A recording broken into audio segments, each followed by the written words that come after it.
أعوذ بالله من الشيطان الرجيم. بسم الله الرحمن الرحيم. يا أيها الذين آمنوا ليستأذنكم الذين ملكت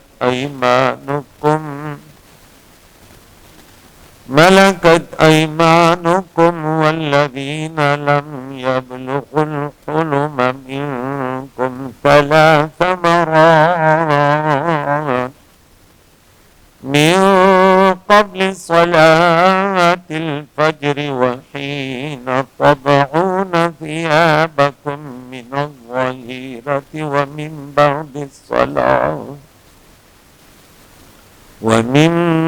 بعد صلاة العشاء 3 عورات لكم ليس عليكم ولا عليهم جناح بعدهن طوافون عليكم بعضكم على بعض كذلك يبين الله لكم الآيات والله عليم حكيم.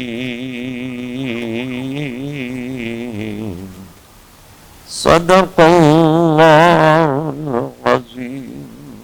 سورہ نور کی 57 آیت مقدسہ ہو گئی.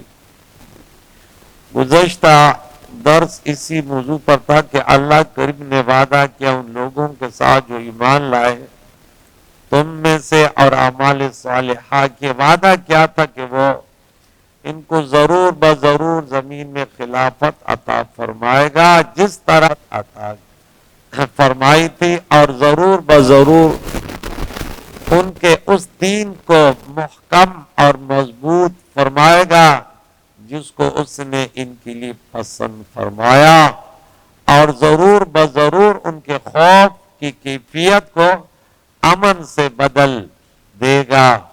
اور وہ لوگ جو میری عبادت کرتے ہیں اور میرے ساتھ کسی کو شریک نہیں کرتے، اور جن لوگوں نے ان کے بعد ناشکری کی تو وہی لوگ فاسق ہیں. آج کریم اللہ پھر فرماتا ہے یا ایھا الذین آمنوا، اے ایمان والوں، لیستأذنکم الذین ملکت ایمانکم. اس سے پہلے بھی پردے کے متعلق احکام چل رہے تھے نا، اور یہاں پھر دوبارہ وہی احکام شروع ہو گئے.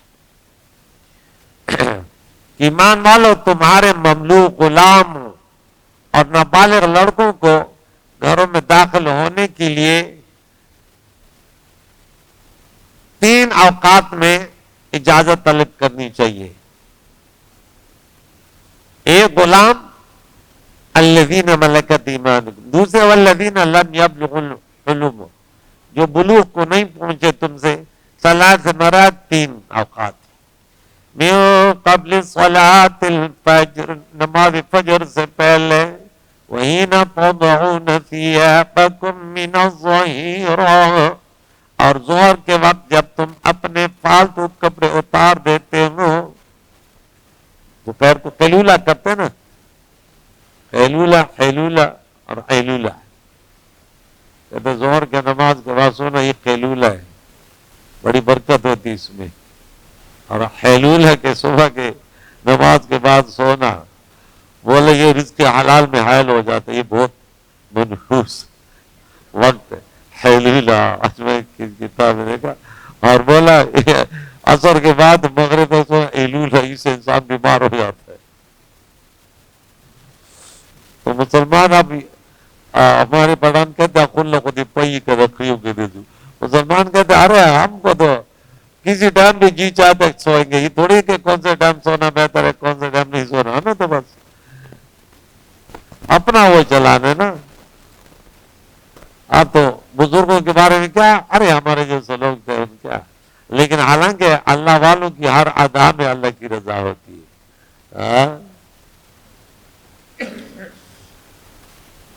وَمِن بَعْدِ صَلَاةِ الْعِشَاءِ، اور عشاء کی نماز کے بعد صلاۃ عورات لکم، یہ 3 اوقات تمہارے پردے کے ہیں، لیس علیکم ولا علیہم جناح بعدہن،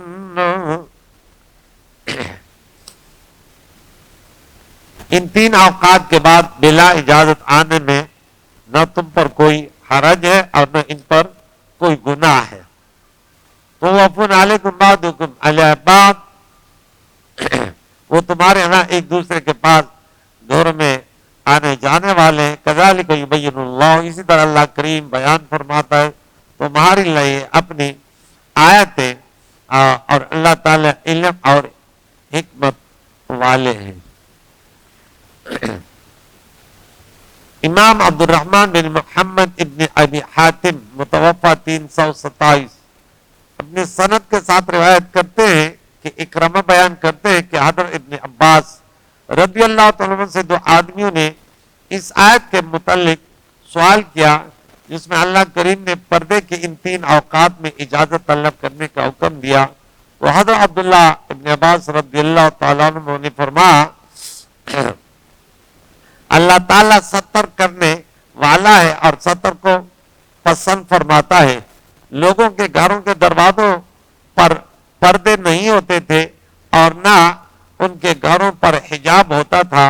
بسا اوقات اچانک ان کے گھروں میں اس کا خادم یا اس کا بیٹا یا اس کے لے پالک بیٹی آ جاتی اور وہ اس وقت اپنے میاں بیوی آپس میں بیٹھے ہوتے، تو اس لیے اللہ تعالیٰ نے حکم دیا کہ انسان کسی طرح بھی بیٹھا ہے، فری گھر میں بیٹھا ہے، تو حکم دیا کہ وہ ان اوقات میں اجازت طلب کر کے گھر میں داخل ہوں۔ پھر اللہ تعالیٰ نے مسلمانوں پر وسعت اور کشادگی کر دی اور انہوں نے اپنے گھروں میں پردے ڈال لیے اور لوگوں نے یہ سمجھ لیا کہ ان کا پردے ڈال دینا کافی ہے اور اب اجازت طلب کرنے کی ضرورت نہیں۔ موسیٰ ابن ابی عائشہ بیان کرتے ہیں کہ میں نے شعبی سے اس آیت کے متعلق سوال کیا تو انہوں نے کہا یہ آیت منسوخ نہیں ہے، نہیں ہوئی، لیکن لوگوں نے ان پر عمل کرنا چھوڑ دیا۔ حسن بصری رحمہ اللہ نے کہا جب کوئی شخص اپنے خادم کو رات میں اپنے پاس ٹھہرائے تو وہ اس کے طرف سے اجازت ہے، اور اگر وہ اس کو رات میں اپنے پاس نہیں ٹھہراتا تو ان 3 اوقات میں اجازت طلب کر کے اندر آئے۔ مکاتب حبا حیان نے اس آیت کی تفسیر میں بیان کرتے ہوئے فرماتے ہیں کہ ایک انصاری اور اس کی بیوی اسما بنت مرشدہ دونوں نے پیارے آقا دو جہان کے لیے کھانا تیار کیا اور لوگ ان سے اجازت دیے بغیر ان کے گھر میں داخل ہو گئے، تو حضرت اسما رضی اللہ تعالیٰ نے کہا یا رسول اللہ صلی اللہ تعالی علیہ وسلم، یہ کتنی بری بات ہے کہ ایک عورت اور اس کا خاوند ایک کپڑا اوڑے ہوئے ہوتے ہیں اور ان کا خادم بغیر اجازت لیے ہوئے گھر میں داخل ہو جاتا ہے۔ تو اس پر یہ آیت مقدسہ جو ہم نے اب تلاوت کی 59 نمبر 59 نمبر آیت نازل ہوئی۔ صدی بیان کرتے ہیں کہ رسول اللہ صلی اللہ علیہ وسلم کے اصحاب ان اوقات میں اپنے ازواج مطہرات کے پاس آرام کرتے تھے، تو پھر وہ غسل کر کے نماز پڑھ کے اپنے دنیاوی اس پہ پھیل جاتے تھے، اور ان کے غلاموں اور نابالغ لڑکوں کو یہ حکم دیا کہ وہ ان اوقات میں بغیر اجازت میں داخل نہ ہو۔ ان کے منسوخ ہونے کے متعلق بھی کچھ کلام کیا کہ آیت منسوخ ہے۔ ابن المسیب اور ابن جبیر نے کہا یہ آیت منسوخ ہے۔ ابو قلابہ نے کہا کہ یہ حکم مستحب ہے، واجب نہیں ہے، ان کی مصلحت کے اعتبار سے حکم دیا گیا۔ ابو عبد الرحمن اسلمی نے کہا اس حکم کے مخاطب خواتین ہیں، اور ابن عمر نے کہا اس حکم کے مخاطب مرد ہیں۔ یہ حکم پہلے واجب تھا۔ 5ویں بات یہ ہے کیونکہ پہلے گھروں کے نہ اور پردے ہوتے تھے دروازوں پر، اور اگر پھر ایسے گھر ہوں تو یہ حکم پھر واجب ہوگا کہ کوئی وہ نہیں، کیونکہ اب تو گھر محفوظ ہے نا، پہلے تو ایسے نہیں ہوتا تھا۔ تو اس صورت میں جب غیر محفوظ ہے تو پھر اجازت طلب کرے، جب بند ہے پھر تو لازم بات ہے کہ وہ گھنٹی بجائیں گے. قاسم جابر بن زید شعبی اور اکثر اہل علم کا یہ مذہب ہے کہ یہ حکم واجب اور ثابت ہے، مرد و عورتوں دونوں پر ہے. اس مسئلے میں صحیح بات یہ ہے کہ جب لوگوں کے گھروں میں دروازے اور پردے نہیں تھے اس وقت اس آیت کے حکم پر عمل کرنا واجب تھا، اور جب اللہ تعالیٰ نے مسلمانوں پر وسعت عطا کر دی تو اب اس حکم پر عمل کرنا واجب نہیں ہے. حضرت ابن عباس رضی اللہ تعالیٰ عنہ اسی طرف فرماتے تھے، جیسا کہ ہم نے تفسیر امام ابن ابی حاتم حدیث نمبر 14787 نمبر حوالے سے ذکر کیا ہے. ابو داؤد نے بھی اس حدیث کو روایت کیا ہے. اس آیت میں ثلاث مرات فرمایا ہے، اس کا معنی 3 اوقات ہیں. اس کا یہ مطلب نہیں کہ 3 مرتبہ، لیکن سلام کے بارے میں 3 مرتبہ سلام کرے اجازت کے لیے. اللہ تعالیٰ کریم مزید فرماتا ہے، آگے سنیے، والقواعد،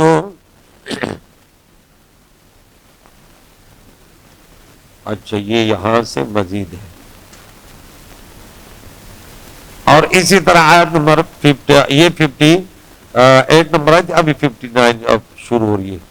وَإِذَا بَلَغَ الْأَطْفَالُ مِنْكُمُ الْحُلُمَ، اور جب تمہارے لڑکے سن بلوغ کو پہنچ جائے، فَلْيَسْتَأْذِنُوا، تو وہ بھی اجازت طلب کریں، كَمَا اسْتَأْذَنَ الَّذِينَ مِنْ قَبْلِهِمْ، جیسا کہ ان سے پہلے مرد اجازت طلب کرتے تھے.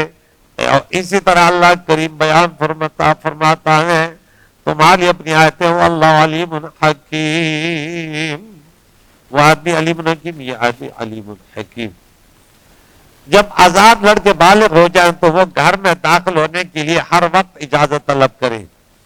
امام عبد الرحمن بن محمد امین ابن ابی حاتم متوفی 327 میں سند کے ساتھ روایت کرتے ہیں کہ حضرت عبداللہ بن عباس رضی اللہ تعالیٰ عنہ نے فرمایا، جب آزاد لڑکا بالغ ہو جائے تو وہ کسی شخص اور اس کی بیوی کے ہاں کسی بھی وقت بغیر اجازت کے داخل نہ ہو، اور جس طرح اور مرد گھر میں داخل ہونے کے لیے اجازت طلب کرتے ہیں وہ بھی اجازت طلب کرے.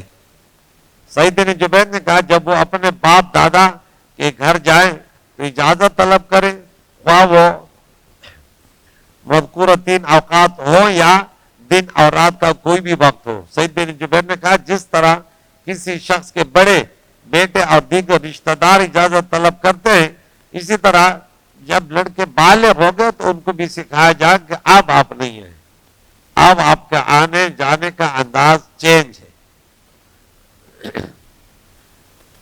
بوڑھی عورتوں کے بارے میں جو کمزور ہیں اور عمر زیادہ گزر گئی، اس کے بارے میں اللہ کریم فرماتا ہے، اور وہ بوڑھی عورتیں جو نکاح کی امید نہیں رکھتی، والقواعد من النساء اللاتي لا يرجون نکاحا فليس عليهن جناح، ان پر کوئی گناہ نہیں ہے، ان يضعن ثيابهن، کہ وہ اپنے حجاب کے کپڑے اتار کر رکھیں، غیر متبرجات بزینہ، جب وہ اپنا بناؤ سنگار دکھانے والی نہ ہو، اور وَيَسْتَعْفِفْنَ خَيْرٌ لَهُنَّ، اور اگر وہ اسے بھی اختیار کرے تو ان کے لیے بہتر ہے. اور اللہ تعالیٰ واللہ سمیع علیم، یہ آدمی واللہ سمیع علیم، واللہ علیم حکیم، اور واللہ علیم حکیم. قواعد سے مراد ایسی بوڑھی عورتیں ہیں جو آنے جانے اور معمول کے مطابق کام کاج کرنے سے عاجز ہو کر بیٹھ جائیں، ان کا حیض آنا بند ہو جائے اور ان سے بچہ پیدا نہ ہو سکے. یہ اکثر علماء کا قول ہے. ربیہ نے کہا القواعد سے مراد ایسی بوڑھی عورتیں ہیں کہ جب ان کو دیکھو تو ان سے بڑھاپے کی وجہ سے گھن آتی ہے، انتہائی کمزور ہوتی ہے. فرمایا ان پر اس میں کوئی گناہ نہیں کہ وہ اپنے حجاب کے کپڑے اتار کر رکھ دیں. وہ کہا کہ ایک جماعت نے یہ کہا کہ وہ بوڑھی عورتیں جو نکاح سے مایوس ہو چکی ہیں اگر ان کے سر کے بال کھلے ہوں تو کوئی حرج نہیں ہے، اس بنا پر ان کا دوپٹہ اتار کر رکھنا جائز ہے. لیکن صحیح یہ ہے کہ سطر و حجاب میں فرق ہے. عورت کا پورا جسم سوائے چہرے ہاتھوں اور پیروں کے واجب الستر ہے، چہرہ ہاتھ اور پاؤں۔ اس لیے بوڑھی عورت کے لیے چادر کو اتارنا اور چہرے ہاتھوں اور پیروں کو کھولنا جائز ہے، لیکن سر کے بالوں کو ڈھانپنا واجب ہے۔ کراچی والوں سنو ذرا، یہاں عورتیں میرے خیال ہے دوپٹہ سمجھ جانتی، بعض قوموں میں بربادی آ گئی، بربادی۔ کوئی دیور بھی ہے، کوئی بھی آ جائے، باہر نکلے تو دوپٹہ نہیں پہنتے، یار گھر کی بات ہے۔ اللہ اکبر، ان کے شوہروں بیٹوں کا کیا حال ہوگا، بھائیوں کا کیا حال ہوگا۔ اللہ توبہ کی توفیق عطا فرمائے۔ بوڑھی عورت ستر میں جوان عورت کی مثل ہے۔ حضرت ابن عباس رضی اللہ تعالیٰ نے فرمایا وہ گھر میں قمیض پہنے اور دوپٹہ اوڑھے اور اوپر اوڑھنے والی چادر اتار سکتے، پھر صرف اتنا فرما کر متبرجات بزینہ، تبرجنا کا معنی ہے کسی چیز کو ظاہر کرنا اور دکھانا، یعنی ان کی زینت اور بناؤ سنگار دکھائے دینے میں کوئی حجاب نہ ہو، اس طرح وہ خود کو نہ دکھائے۔ بیان کرتی ہے کہ میں حضرت عائشہ صدیقہ رضی اللہ عنہ کے پاس گئی، میں نے عرض کیا اے ام المؤمنین، آپ بالوں کو رنگنے، کپڑوں کو رنگنے، کانوں میں بالیاں پہننے یا زیب پہننے، سونے کی انگوٹھی پہننے اور باریک کپڑوں کے پہننے کے بارے میں کیا فرماتی ہیں؟ آپ رضی اللہ تعالیٰ نے فرمایا اے عورتوں کی جماعت، یہ سب چیزیں تمہارے لیے حلال ہیں، لیکن تمہارے اس بناؤ سنگار کو غیر محرم نہ دیکھ لے۔ سعید بن جبیر نے کہا وہ اپنی چادر اتار کر گھر سے نہ نکلے جس سے ان کی زینت دکھائی جائے۔ وہ غریب تو اس دور کی نکمی شیطان کی شکار کی ہوئی عورت، وہ تو زیب و زینت کرتی اس لیے کہ کوئی دیکھ تو لے، مرے گی تمہیں یاد آئے گا ہائے میں بھی شیطان کا کھلونا تھی۔ یہ شیطان کے کھلونے ہوتے ہیں، یہ ادھر ادھر یہ کر رہی تھی شیطان کے کھلونے۔ مقاد بن حیان نے کہا اس کے لیے اوپر اوڑھنے والی چادر اتار کر گھر سے نکلنا جائز نہیں ہے، جس سے ان کے گلے کا ہار، کانوں کی بالیاں اور دیگر زیورات دکھائے دیں، صرف گھر کے حد تک یہ چیزیں ان کے لیے جائز ہے۔ تو آگے یہ بڑی آیت ہے 61 نمبر، یہ کل پڑھیں گے۔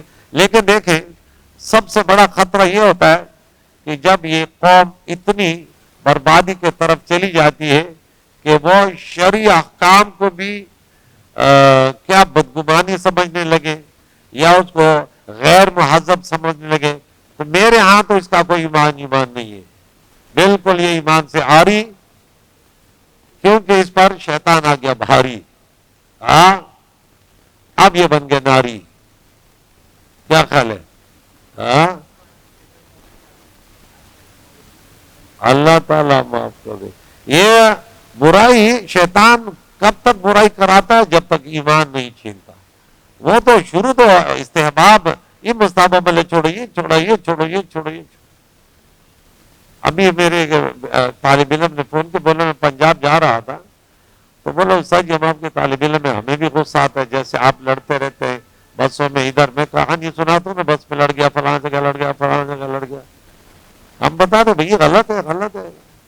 اس دن میں محلے میں گیا تو اس نے بولا، ایک نے کہا کہ سر یہ فلاں سامنے والا وہ چلاتا ہے، گانے چلاتے، میں نے بولا بھی جاتا ہوں، ورنہ میں بھی کھڑا ہوا تھا کہ انہوں نے بند کر دیا۔ میں نے بولا انہوں نے دیکھو گے کہ یار یہ ہم سب جہاں کھڑا ہوا نہیں ہو۔ میں نے بولا اللہ بھلا کرے بھائی۔ میں نے بولا دیکھیں میں نے لڑتا ہوں انہوں نے، لیکن آپ جو تیز گانے چلاتے اس کا وبال تیرے اوپر ہے، دیکھ لینا۔ یہ تم نے خود تو گانے سنے، یہ تو الگ وبال ہے، لیکن دوسروں کو بھی پریشان کر کہ اللہ یہ کیا سے مصیبت ہے۔ تو بولا وہ گانے انہوں نے چلایا تو کہتے مجھے آپ یاد آ گئے کہ استاد جی تو کہتے یہ چیزیں منع کرو۔ میں جا کے کہتے بس والے کے ساتھ لڑ گیا کہ روک لو گاڑی، گاڑی اس نے روکی، نہیں چلاؤ گے گاڑی، بولے چلائیں گے، کہتے پوری بس میرے مخالف کہ تو اگر ملا ہے تو اپنے لیے ہے، تو اگر یوں ہے تو اپنے لیے ہے، اگر تو قرآن پڑھے تو اپنے لیے ہے۔ کہتے استاد جی پورے بس میں ایک شخص نے ساتھ نہیں دیا۔ تو یہ اس قدر گر گئی ہے امت۔ یار کہتے جتنی بھی ننگی فلمیں جتنی عورتیں ڈانس کرے کہتے یہ بس آ گیا، بس آ گیا۔ میں نے سورہ نساء میں سورہ اللہ اسی سورت میں آیت نمبر 19 میں ہاں ان الذین یحبون ان تشیع الفاحشۃ بالذین آمنوا لهم عذاب علیم فی الدنیا والآخرہ. سب مسلمان فاحشے پھیلانے کو پسند کرتے ہیں، ان کے لیے دنیا و آخرت میں رسوائی ہے. تو مہنگائی بھی آئے گی، ظالم بادشاہ بھی آئیں گے، اور تیرے گھر میں بھی اولاد نافرمان پیدا ہوگی، تیرے پڑوسی بھی بدتمیز پیدا ہوں گے، تیرے بڑے ظالم ہوں گے، تیرے چھوٹے نافرمان ہوں گے، اور تیرا چین تیرا اطمینان چھین کر تمہیں اتنا پریشان کریں گے کہ تم پھر کرے گا کہ نہ ادھر کے رہے نہ ادھر کے رہے، نہ اللہ ہی ملا نہ وصال صنم. پھر بولے گے وہ جس کے لیے ہم چاہتے تھے کہ مزے آئے گا، مزے بھی تو نہیں ہے یار. ہاں یہ تو شیطان کا دھوکہ ہے. مزے صرف جنت میں ہیں. الراحت فی الجنہ، راحت صرف جنت میں. فَكَيْفَ يَجِدُونَهَا فِي الدُّنْيَا، تو دنیا میں کیسے پائیں گے راحت کو؟ یہ راحت کی جگہ نہیں ہے، یہ تو امتحان کی جگہ ہے، یہ تو دار المحنہ ہے. یہاں تو کچھ آپ کو یونیورسٹی میں پڑھا، کوئی کالج میں پڑھا، اور وہ کہتے نہیں مزے ہو، تو مزے ہو تو پھر خاص ڈگری ملے گی اس کو. رات دن اسے نہیں ایک نہیں کیا، اور وہ بول دے کہ بس مجھے بھی ڈگری بھی ملے گی، پھر نوکری مل جائے گی. ٹوٹوری پر سوری اتڑا. اللہ کریم سے دعا ہے پردے کے بارے میں نہیں ہے، ہمارا ہر موضوع خراب ہوا ہے. جدھر جاؤ گے خرابیاں نظر آئیں گی. اللہ اس پیارے کلام کو پڑھ کر، اس کو سیکھ کر، اس پر عمل کر کے پھر دوسروں تک پہنچانے کی توفیق عطا فرمائے. اللہ کے پیارے نبی نے فرمایا جب تم ایسے بنو گے تو ان اللہ یرفع بہذا الکتاب اقوام. ارے کتنی قومیں عروج پر چلی گئی ہیں اس قرآن پاک کو عملی جامہ پہنا کر. وہ معزز تھے زمانے میں مسلمان ہو کر، آج ہم خوار ہوئے تارک قرآن ہو کر. کریم اللہ اس پیارے کلام کی پیاری نبی کی پیاری پیاری سنت شریعت کو اللہ تعالیٰ ہمیں عملی جامہ پہنانے والے بنا دے. ہمیں عملی نظریات مسلمان، صرف نام کے اسلام سے کچھ نہیں ہوتا، نام کے کلمے پڑھنے سے کچھ نہیں ہوتا جب تک آپ کا نظریہ محمد الرسول اللہ صلی اللہ علیہ وسلم کے لائے ہوئے دین اور شریعت کے مطابق نہ ہو. اللہ کریم ہمیں اپنے برے کردار سے سچی پکی توبہ کرنے والے اور اچھے کردار کو اپنانے والے بنا. یا رب صلی اللہ علیہ وسلم محمد صاحب